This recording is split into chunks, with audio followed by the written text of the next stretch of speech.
Yo, what's going on, guys? Hello, and welcome back to more Dragon Ball FighterZ. Yes, I'm wearing the same Avengers shirt as I did in the last 3 videos. Hashtag spoiler alert. Got it! Guys, I just recorded those 3 videos in one session. Please, do not judge me. Since today is a double upload, you're welcome. Yes, please applause. Yes, come on. Even though it's my fault this is happening, please go on. Now, today is going to be my predictions for the last 3 characters in Dragon Ball FighterZ, what they're going to be, who are they going to be. I know a lot of you are curious to what my opinion is going to be on these 3 characters, so without further ado, let's go ahead and get this thing started. But like I said, I will be doing 3 predictions, only 3 predictions because there's 3 characters left, so that only makes sense, right? Also, I will be doing an honorable mention before the last one, so please keep an eye out for that. I hope you guys are still sticking around by that time, and if you aren't, what's wrong with you?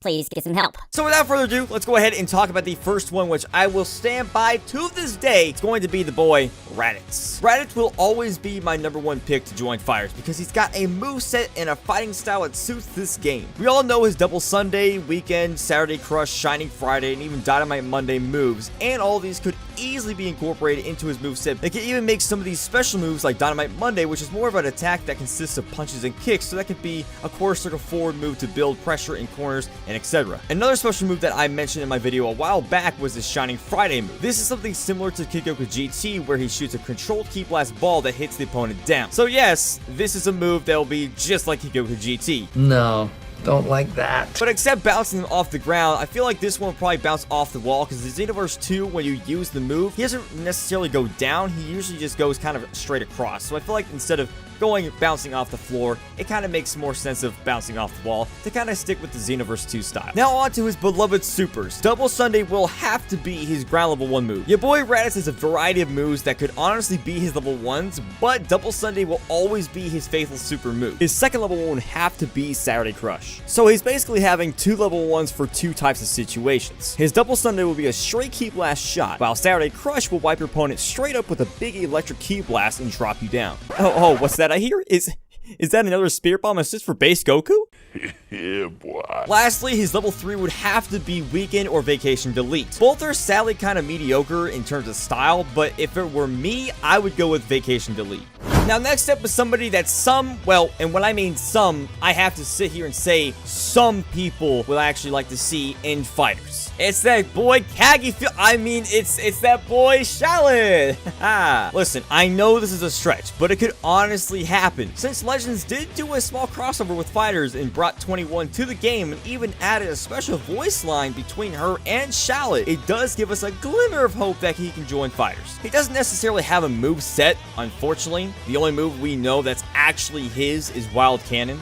Wild Cannon! So for now, we really can't make much of him, but if Bandai and Arc System do want to explore this character more and give him even more moves, then they'll probably do that in Legends first before thinking about possibly adding him to FighterZ. Let's just face it, guys, the boy needs moves. Like, a lot of moves. Next up on the list is our honorable mention for this video. So you all know what this means. It's basically a filler for someone who could have potentially made it into the main list, but I chose somebody else rather than them. So with that being said, the person I decided to go against, it's Android 13. Android 13 definitely is one of those characters that I can see potentially join the roster, but I do have my reasons to why I was eventually against this pick. Though his fighting style would be similar to DBS Broly with the grabs and ruthless attacks, he would also have the world's best counter in the game. But unfortunately, I just feel like he would miss the mark. His moveset would be interesting, but nothing crazy, which is one of the reasons why I didn't really choose him. And with the last pick we have, it's someone who has an arsenal of moves. Someone I definitely thought could definitely have more potential in this game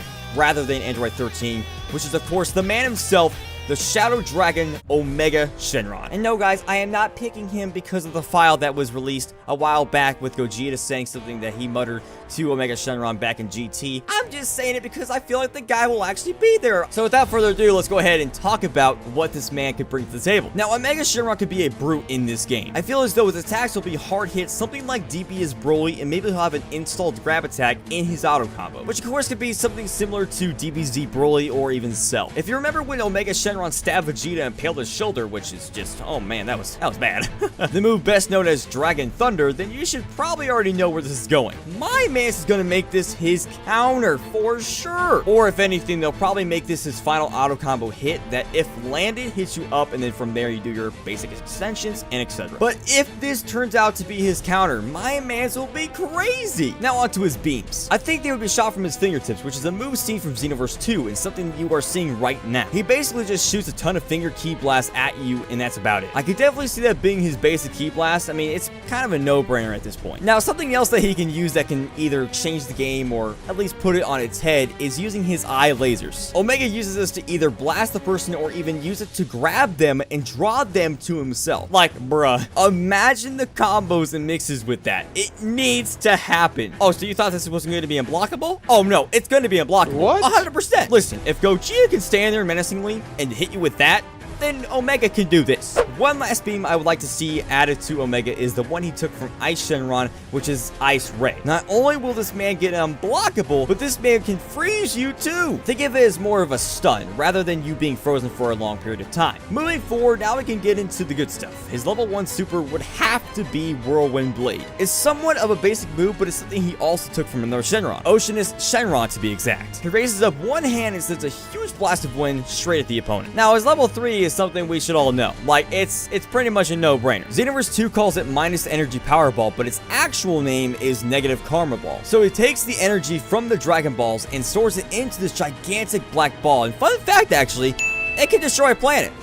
Yeah, so, that's a nice thing to know. But yeah, seeing as how powerful and crazy this move is, you know they will go all out on this animation for it. It will look beautiful. Now, one last thing I want to talk about, guys, before we end this video is something that involves two of these characters. It's the dramatic finishes. Like, guys, you know this has to happen.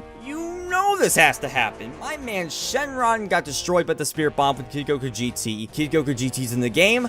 Boom, bada, bing. That's one dramatic finish. Second one, of course, being Piccolo, Goku, and Raditz Special Beam Cannon. It's right there. Arc System, please, please. I love you, okay? I love you with the bottom of my heart. You've done everything I wanted in this game. You've done everything out of my mind. It's beautiful. If you add these characters, just do it. Just do it! But yeah, guys, that's pretty much all I want to talk about today. I hope you guys enjoyed the video. I know it's not very long. Well, I mean, it's long for me. It's 21 minutes for me. Sorry, 23 minutes, but that's just me messing up, and all that's edited out. So that's kind of cool, isn't it?